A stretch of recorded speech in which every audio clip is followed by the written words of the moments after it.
what's up, Night Viewer?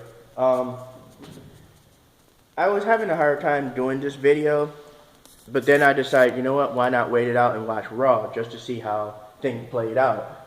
And I normally don't watch Raw, well, I haven't been watching wrestling in a long while.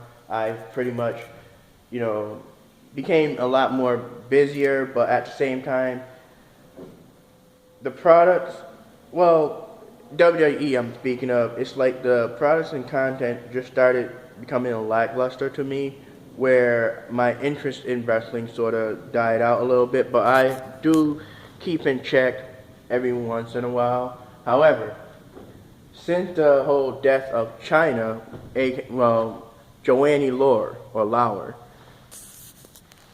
it piqued my interest because I want to see, okay, I wonder what WWE gonna do in terms of a tribute or whatnot. Now, granted, this whole hot topic about Chyna being inducted in the Hall of Fame, originally I was like, yeah, she should, but then this whole factors and everything starting to make me think second best, especially that tribute WWE gave her.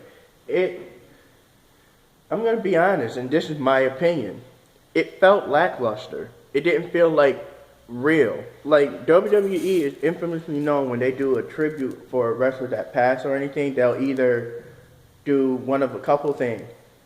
Have the roster do a standing, a 10 bell toll standing silence, or they'll have their wrestlers wear armbands or sort of any gear or paraphernalia that is familiar with that past wrestler. Or they'll do, that little tribute video, but at least it'll show like a little voiceover, like a narrator or, somebody that, pretty much explain who this person is, why we're making a tribute. Something where it seems more redeeming and heartfelt. I almost got tongue-tied there. However, this one, all you saw was, okay, a couple of flashes of, Chyna, here's tweets, like copy-pasted tweets, and there you go. That, and a little music, which the music is alright, but that's the whole thing. The whole tribute felt okay. Like as if they just said, it just felt like there wasn't no passion or care into it. That's the way I feel. That's what it came off to me. And I think it's kind of petty because ever since the whole CM Punk situation, WWE have, in my view, seemed to be acting more and more like a petty child, and it kind of hurting it. But anyway, we all know about the whole situation between Triple H, Stephanie McMahon, and Chyna. Well, Joanie Laurer, but I'm just gonna call her Chyna because obviously, I don't know which is the proper way of saying her last name, but we all know the infamous story about that love triangle. Now, for those of you that don't know, just look in the comment section. I'm willing to bet somebody's going to explain it. Or, there's so many exaggerated stories. Pretty much it was just, it was really messed up. I mean, to lose your fiancé, yes, Paul Levesque and Joanie Laurer were engaged, and then Paul started checking out Stephanie. Stephanie started, checking Paul out, and then, in a way they fell in love and hung Chyna high and dry. So all in one day, pretty much, and that could seriously mentally mess a person up. All in one day, Chyna lost her fiancé, she lost her job, and she was actually stripped of her Chyna name. Now, we all know this, and when a wrestler signs a contract, not just with WWE, but any other contract, there is a clause in there that says no wrestling clause or something like that. Well, WWE is infamously known of using that. Where pretty much what you as a wrestler, if your contract expired, or you get fired, or your contract in a way get delinquished, because you signed that dotted line, you are not allowed to be televised or wrestle for another company or business for a certain amount of days, or any form of promotion. I mean, you probably can do like shadow matches, but you can't be televised. You can't be witnessed. You can't be on a marquee, or else WWE will sue you. So it's like, yeah, I mean, the best one I could think of was when Ken Anderson, Mr. Kennedy, former WWE name, was relinquished, and he created Second Power. That was his YouTube name, and he made webisode series where it was just pure comedy. It was genius. I enjoyed it, and yeah, but anyway. But it emphasized that clause. That's why I brought it up. But anyway, so Joanie, okay, she lose her fiance, lost her job, but she's a smart person. She knows even if she waited out the no wrestling clause, what wrestling company gonna pick her up under her real name or another name, because everybody gonna know her as Chyna. She knew that financially best interest would be calling herself Chyna. She need to she got bills to pay. She need to have a roof over her head. She need to have food on the table. She need to have clothes on her back. She knew the best way of doing that is to have the Chyna name, but she was stripped of that name. So who wanted to hire her as Joanie Laurer or Laurer? Or, try to rebuild her up when already she is an established wrestler, an established identity known as Chyna. So, you know what I mean? So that's one of the, well, obviously that's the main part reason why she went after WWE, sued them to have that name. Now, I don't know who created it, but so far what it seemed like, it sounds like it probably might have been her, but her creation, but still. Another thing, WWE has a wellness program, and I believe they pick and choose who's part of their wellness program. Now, if you're a part of the WWE roster, obviously you are part of their wellness program. They do test, tests and everything, but they also do that to their past workers or their past associates or past, wrestlers. However, again, like I said, I feel like they pick and choose because Lex Luger is part of their wellness program, and he hasn't wrestled for WWE or done anything in terms of WWE in a long time.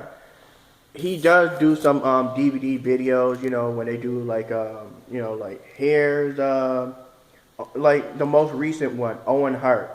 They put out a box set about Owen Hart, and Lex Luger was in there, pretty much explaining how Owen Hart affected him in his life and some of the things that happened in that, in the matches, how Owen Hart liked to mess with people.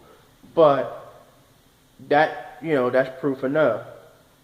They never did anything for Joanie Laurer though. Now, I don't know if it's because she refused help or she didn't want anything to do with them, which I fully understand. I mean, seriously. But at the same time, it's like they know, she might have been struggling. That's the whole key to the thing. Even though a lot of people are saying, oh, well, she did porn. She's an adult actress, blah, blah, blah, this and that.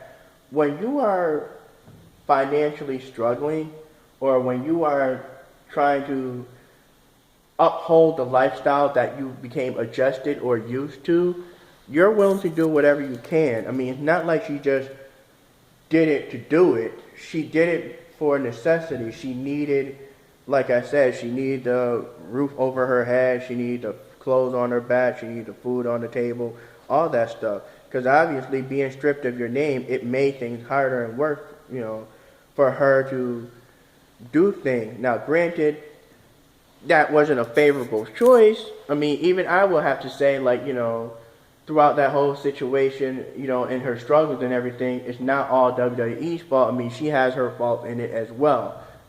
because there were choices she made, but she's an adult, but there were choices she made that were not popular, were not favorable, or anything like that. However, I just feel that, especially since, okay, let's be straight up honest. This is WWE. Okay, when Stone Cold Steve Austin interviewed Triple H, and he's like, will Chyna ever be inducted in the Hall of Fame? Well, it wouldn't be a bad idea, but I don't want any of my kids, like, oh, who she's about? She's interesting. Googles her up, and they see things. So, yeah. When we all know that some of your Hall of Famers in there don't have a great past either. We can Google any of them up and find out some stuff. For crying out loud, Sunny has an online webisode where she do adult content, tongue-tied, where she do adult content stuff on there. It's online. People, yeah, I'm not joking. Well, it's infamously known, so yeah. And she's in your Hall of Fame. So, again, there's wrestlers in your Hall of Fame that done worse. So, and again, like I said, even though it may not have been a favorable decision, yeah, it sort of blacklisted her in terms of, trying to get a wrestling job or anything because, companies got to keep their image. It still was something she felt that she needed to do, in her mind, that she needed to do to have money, to make money, to do that. So, yeah, granted it wasn't favorable, but you can't knock her for trying her best to get some money, to make money, to, obtain things or to have things. Now, like I said, the whole tribute thing, it felt so lackluster, like, oh, it's okay. Now I feel like, you know what, they might as well not put her in the Hall of Fame. What's the point? Obviously, they didn't care back when she was alive. Vince Russo did a video, and even Adam from WhatCulture.com was like, the reason why WWE didn't want her in the Hall of Fame because they were afraid of what she was going to say in the podium. Well, it's like, do she not have a right to?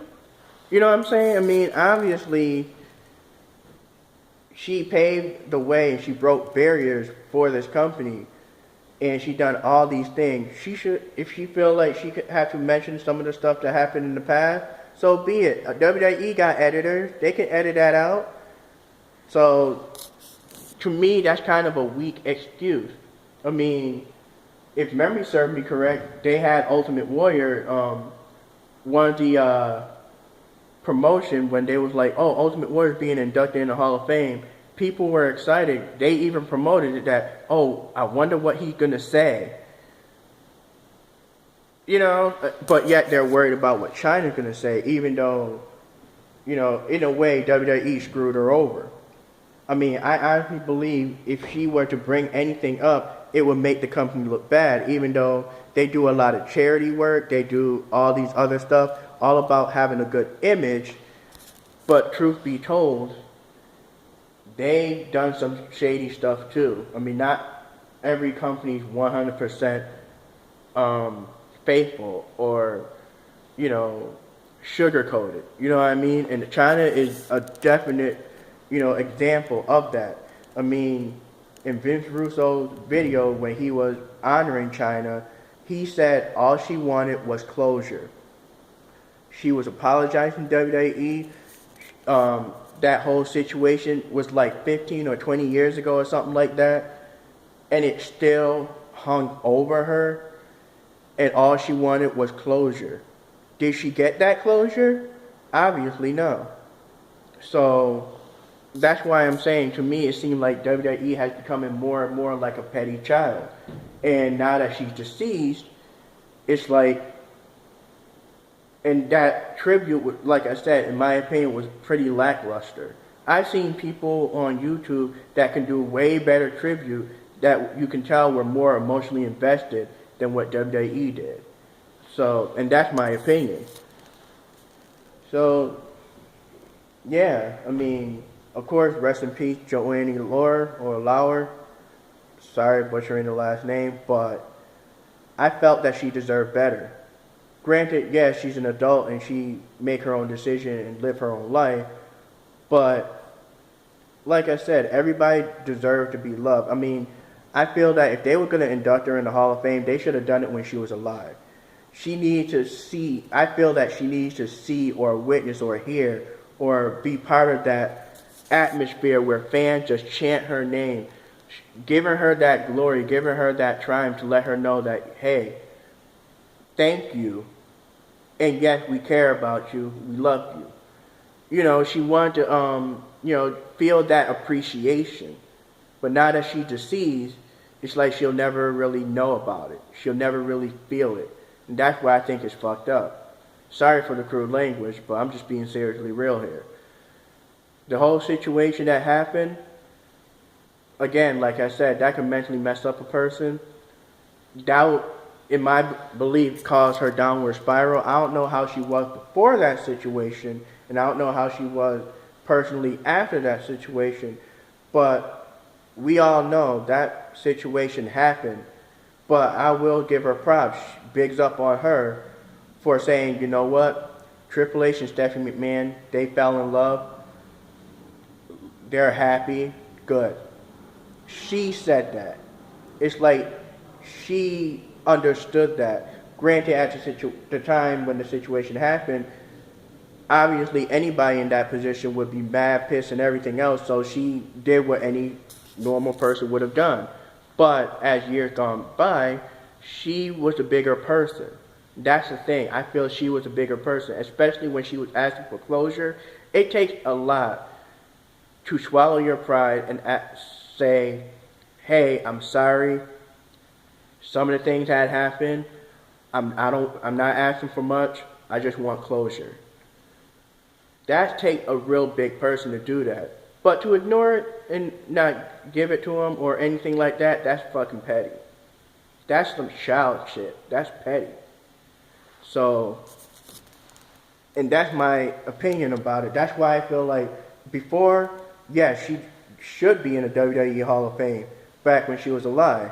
But now that she's deceased and the stuff, and like I said, even however you care about Vince Russo, I mean, he's a character himself.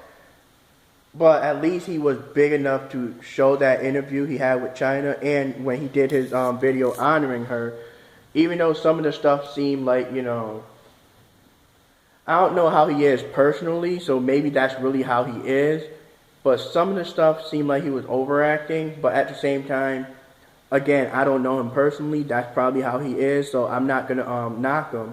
However, I will give him props for saying what he had to say, and, showing his view. Even though she's deceived, he still is acknowledging, showing her view, still, letting the world know all she wanted was this. Speaking for her, even though she's deceived.